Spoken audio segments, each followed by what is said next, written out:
Hey Bill, my question is, when acquiring another company that's been around for 20 plus years, do I keep their logo and branding, or do I absorb it in and have some sort of recollect back to them?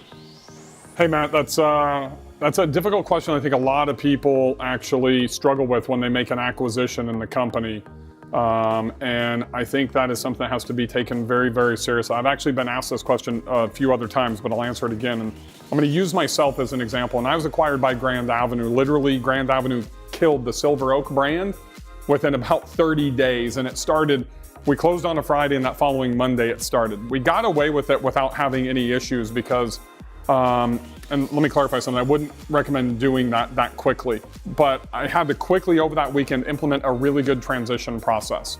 So that's something that I think all of you need to really think about and have in place before you finalize an acquisition. So if you go and you acquire a company that's been in business for like 20 years, and I know that you haven't been in business that long, the most important thing is that you save as many of those customers as you can, because what I see a lot is that there's typically about a 10 to 15% attrition when you acquire a company. So prior to that acquisition, you get everything in place with the owner, and that's part of the negotiation when you're making that acquisition, right?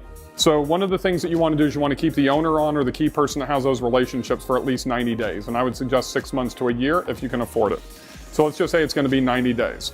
You want to operate for the first 30 as both existing brands separately, so that way at the end of 30 days you can go in and communicate with the customers that you've acquired and let them know that they've already been experiencing your service seamlessly.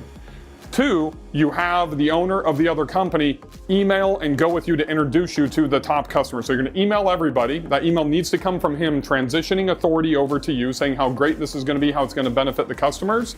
You need to update your website, typically your homepage, with that as well. Train your CSRs to let them know about the transition. And then you and the owner need to go meet with the top 10 or 20% of the customers, depending on their value, to have a personal handoff over to you. If you do this over about a 90-day period, and yes, it is a lot of work, then you will reduce the loss of customers that you're going to have. If you just say, hey, ABC company just bought 123 company, there's going to be this shock and awe that's going to happen with the customers. They're going to be concerned, and they're going to feel like they're not very valuable to you because you did not reach out to them and let them know. A lot of shit to do, but it'll make you a lot of money. I hope that helps, Matt. Good luck, and I look forward to seeing all you guys on the next episode of the Ask Limo U Show.